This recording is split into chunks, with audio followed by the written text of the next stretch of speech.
Bonsoir Nathalie Arthaud, merci d'être sur le plateau. Bonsoir. Porte-parole de Lutte ouvrière, face à vous, en tout cas au moins pour la forme, Bruno Fuchs, bonsoir. Député du Haut-Rhin, porte-parole du MoDem et donc membre de la majorité. Quel bilan, je vais commencer avec vous Nathalie Arthaud, quel bilan faites-vous ce soir? Une mobilisation forte mais qui n'est pas un raz-de-marée ou encore des manifestations gênées, voire empêchées parfois à cause de militants radicaux? Écoutez, d'abord des manifestations très fortes. Moi, j'ai été quand même surprise, y compris des chiffres du ministère de l'Intérieur. 2,3 millions selon la CGT, 782 000 selon le ministère de l'Intérieur. Ce qui est quand même très, très élevé. C'est important. Très élevé, 110 000 pour Paris. C'est très élevé aussi. C'est donc 5-6 fois la manifestation du 1er mai de l'année dernière. Enfin bon, voilà, c'est... C'était 24 000 selon la préfecture l'an dernier. Voilà, donc vous voyez, on est à des multiplications par 5. Donc qu'est-ce que cela signifie? C'est qu'il y a des centaines de milliers de femmes et d'hommes qui sont emparés de cette journée pour dire que leur opposition à la retraite à 64 ans était intacte. Voilà, pour dire qu'ils ne jetaient pas l'éponge. Voilà, pour dire qu'ils restaient campés, qu'ils campaient sur leur position, qu'ils dénonçaient cette injustice. Voilà, et ce que j'ai entendu.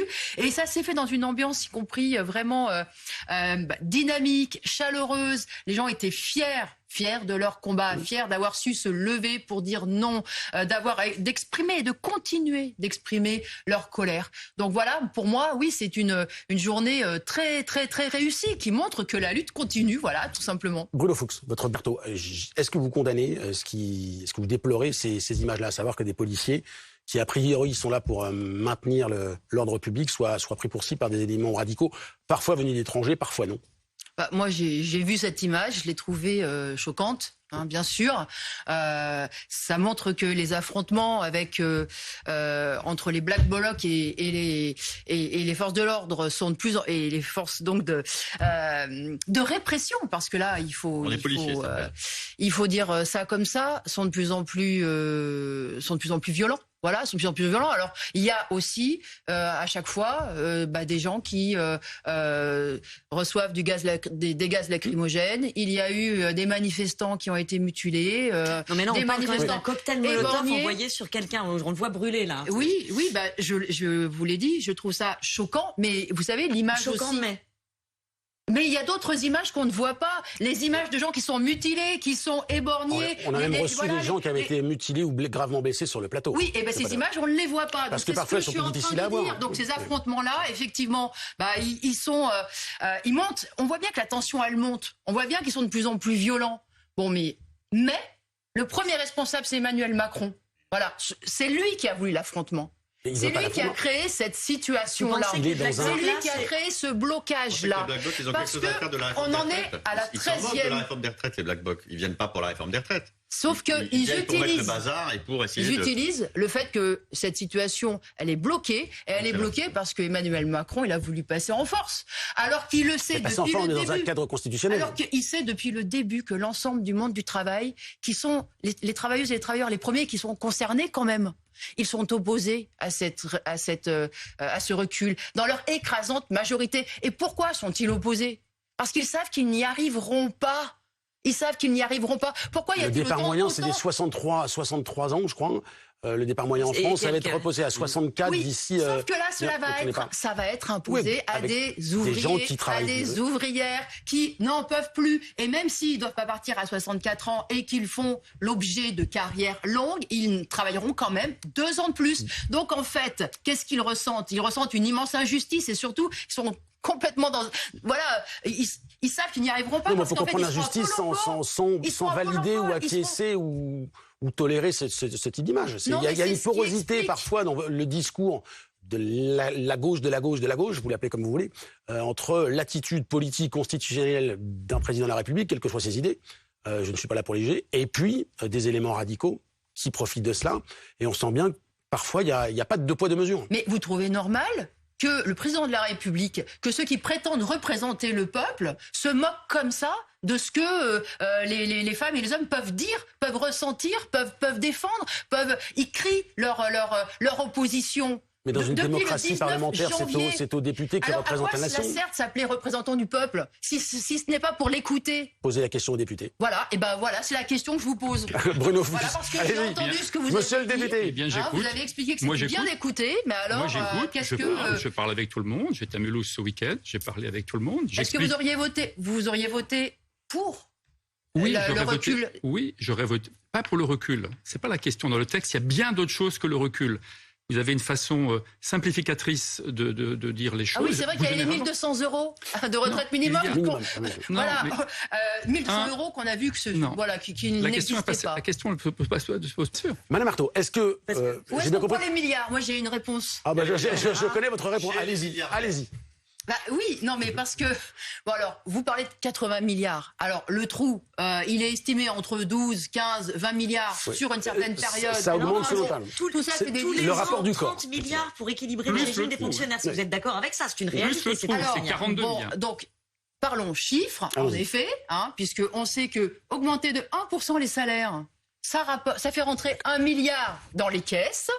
Rétablir... Non, on ne peut pas dire ça. Enfin, je vous laisse terminer, mais on ne peut pas dire ça. Excusez-moi, bon, je suis vraiment désolée d'être la seule sur ce plateau à penser que c'est tout à fait finançable, qu'on finance parfaitement les milliardaires, qu'on les enrichit et on les fait prospérer de plus en plus au nombre qu'on est. Il n'y a aucune raison qu'on ne trouve pas d'argent pour payer les retraites des anciens. Aucune raison. Si on rétablit les cotisations patronales sur les retraites, c'est 18 milliards. 18 milliards. 320 milliards chaque année. Ce que coûtent entre guillemets les retraites chaque année, c'est 320 milliards. Même pas ce qu'on emprunte tous les ans. Juste pour préciser pour nos téléspectateurs.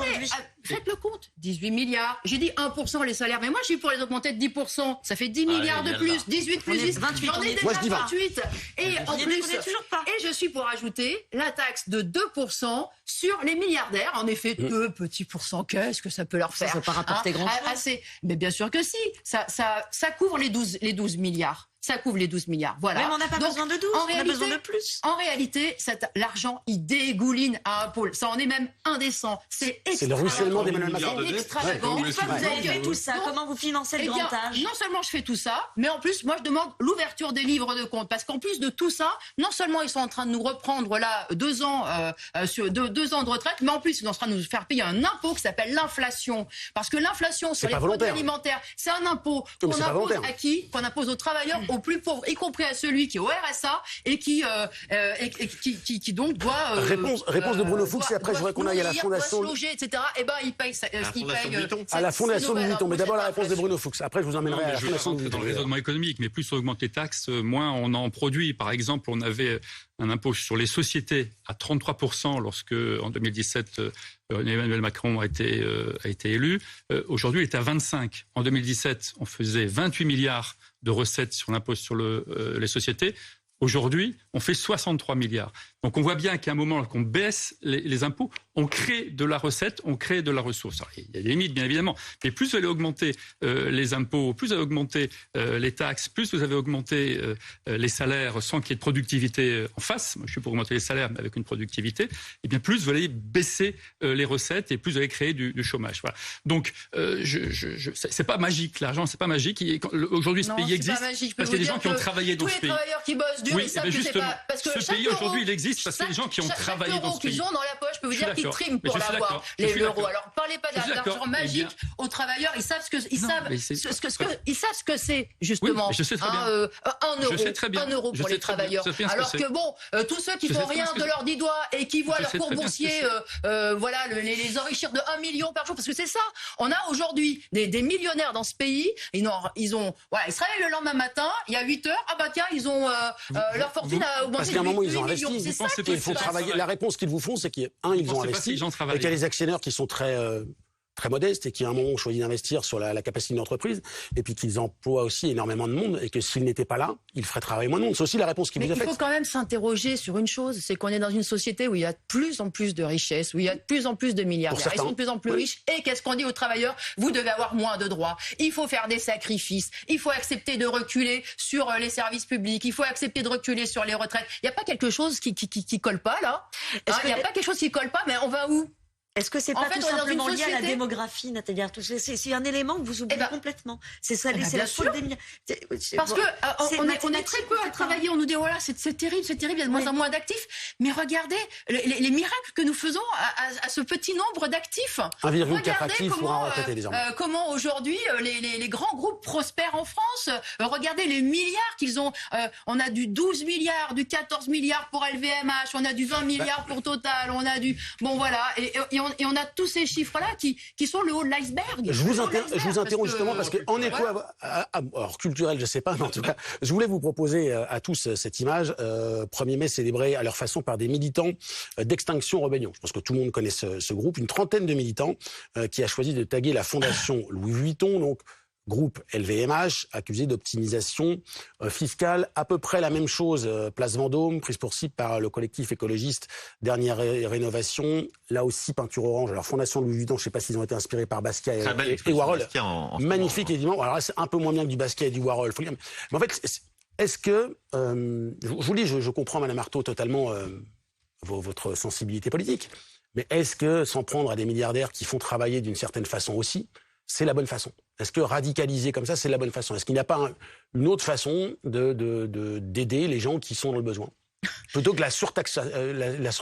Non, mais là, ça pointe un problème essentiel. Enfin, c'est un choix même de société. C'est le partage des richesses, oui, je suis d'accord. Dans quelle société vous avez votre vision, Emmanuel Macron a la sienne, c'est ce que je vous dis. Mais oui, mais c'est la raison pour laquelle les travailleurs, je peux vous dire qu'ils se battent et ils n'ont pas fini de se battre. Mais la gauche n'est pas majoritaire. Ils n'ont pas fini de se battre parce que si on est dans une société où les dividendes passent systématiquement avant les salaires, où les profits et les fortunes de quelques-uns doivent passer avant les retraites, je peux vous dire que des manifestations et des grèves, il va y en avoir. Mais l'un ne va pas sans l'autre. Cotisation, taxation des entreprises, c'est pareil. Justement, à un moment donné, il faut dire stop. À un moment donné, il faut dire stop. Et on va où? Est-ce que la société, elle en sort grandie de tout ça? Est-ce que y compris ces grandes entreprises, elles nous mènent où? C'est pas que les travailleurs qui elle est en train de. Elle n'est pas en train de s'encouvrir la vie aux travailleurs. Vous savez que LVMH embauche 15 000 personnes par an. Oui, mais parce qu'ils ont du job à faire faire. Et ils ont du job à faire faire. Mais ce que je sais aussi, c'est que les ouvrières, des sous-traitants, Arco, Châtellerault, par exemple, ils ont dû faire une grève dure sur les salaires. Pourquoi? Pour 70 €. Je sais que les employés de Sephora, systématiquement, c'est un sous-traitant de LVMH, Arco à Châtellerault. Vous vérifierez. Il y a eu des grèves à Issoudun parce que, y compris dans ces entreprises-là, je peux vous dire que même faire en sorte que son salaire suive juste l'inflation. Mais tous les économistes disent Bruno Fuchs. Parce que c'est la question du financement. Bruno Fuchs, il doit servir à quoi? L'image de président des riches qui colle à Emmanuel Macron. Référence sociale sur les salaires? Non, mais est-ce que c'est ce que vous voulez? C'est quand même très intéressant, cette discussion. Parce que vous remarquerez que quand il s'agit des travailleurs, eux, on peut les forcer. Eux, on peut les obliger. Contre les travailleurs, pas de problème. On va utiliser le 49.3. Le fouet, voilà. Ça, c'est contre les députés, c'est pas contre les travailleurs. Contre les travailleurs, pour leur imposer, effectivement, et on va les contraindre. Bon, par contre, le patronat, alors là, faut pas le contraindre. Alors là, le grand patronat, faut ne caricaturez pas. C'est intéressant jusque-là. Ne caricaturez pas. C'est pas grave. Si c'est ça qui se passe. On pose une question sur la répartition de la richesse, mais la question est la même pour le travail, pour la pénibilité, pour les carrières longues, pour l'écologie. Il n'y a jamais de 49.3 contre le grand patronat, pour le forcer et pour l'obliger. Même, regardez, aujourd'hui, le SMIC a augmenté de 2% pour qu'il suive l'inflation. Il y a une espèce donc d'indexation du SMIC sur les prix. Mais il faudrait que cette indexation, elle soit générale. Les économistes disent que ce serait une catastrophe. Voilà. Parce qu'il paraît que ça créerait de l'inflation. Moi, ça m'arrangerait, personnellement, je veux bien. Sauf qu'aujourd'hui, l'inflation, elle monte, et tout le monde le dit, y compris le gouvernement l'avoue, elle monte parce qu'aujourd'hui, les entreprises, et les grandes entreprises, les donneurs d'ordre, l'agroalimentaire, etc., ils augmentent leurs marges. Ce sont eux qui créent l'inflation. Ce sont eux. Alors, il faut arrêter à chaque fois. Et les patrons des grandes entreprises de distribution disent que c'est aussi parce que la matière première augmente, parce qu'il y a notamment cette guerre en Ukraine. Et on peut tous se jeter la responsabilité. Bruno Le Maire a un peu levé la voix en disant ce n'est pas possible. Ce n'est pas possible de fonctionner comme ça. Alors moi, ce que je dis, c'est que on les oblige à mettre sur la table leurs comptes, et là on verra qui crée justement cette inflation, c'est-à-dire qui se paye Une taxe sur nous tous, en effet. Mais voilà, encore une fois, la politique du gouvernement, c'est contre les travailleurs. C'est jamais contre le grand patronat. En attendant de refaire la règle économique. La main de son maître, c'est ça la vérité. L'intersyndicale doit-elle répondre? Voilà pour le faire. Nathalie Arthaud, on a vu, contrairement à ce qui s'était passé pendant le mouvement des Gilets jaunes, les syndicats revenir en première ligne, gagner des adhérents et reprendre leur place d'acteurs, de corps intermédiaires, selon l'expression consacrée. Qu'est-ce que doivent faire, selon vous, les syndicats désormais? Aller chez Elisabeth Borne, lui mettre la pression, mais sur quel type de sujet? Comment ils doivent faire? Vous êtes plutôt CGT ou CFDT ce soir? Non mais ça, bon, ils feront ce qu'ils voudront. Moi, je vois pas du tout ce qui pourrait déboucher d'une telle rencontre. Voilà, Reprendre le dialogue déjà, peut-être le gouvernement, sur les points essentiels, reprendre le dialogue. Alors ça, voilà, c'est... Oui, je suis optimiste. Oui, effectivement, Borne, elle veut... elle est très intéressée... Donner le sentiment qu'il y a un dialogue. Bah oui, elle veut donner le sentiment que, voilà, elle dialogue. Mais alors là, excusez-moi... Je vous comprends bien, je vous traduis bien. C'est quand même particulièrement... comment dire, enfin, ça peut pas passer, quoi. Vous voyez, ça peut pas passer. Et je sais que vous êtes plutôt partisane de méthodes plus radicales, mais en l'occurrence, si ça doit repasser par le dialogue. Emmanuel Macron retire son droit, passe à loi. Il n'y a pas de majorité dans un sens ou dans l'autre à l'Assemblée. Il faut bien qu'à un moment, quelqu'un puisse parler à quelqu'un. Vous savez, moi, je pense qu'on avance là en ce moment. D'accord. On avance, bah oui, parce que, en fait, je pense que le monde du travail, en fait... Il a retrouvé ce chemin de la mobilisation. On prend conscience de quelque chose. Pardon ? On avance vers quoi ? Eh bien, on avance vers le fait que déjà les travailleurs disent ce qu'ils pensent. Et je trouve que c'est quand même assez important. Mais à quel moment vous avez le sentiment qu'ils ne le disaient plus ? Disent leur vision, justement. À quel moment vous avez le sentiment qu'ils ne le disaient pas ?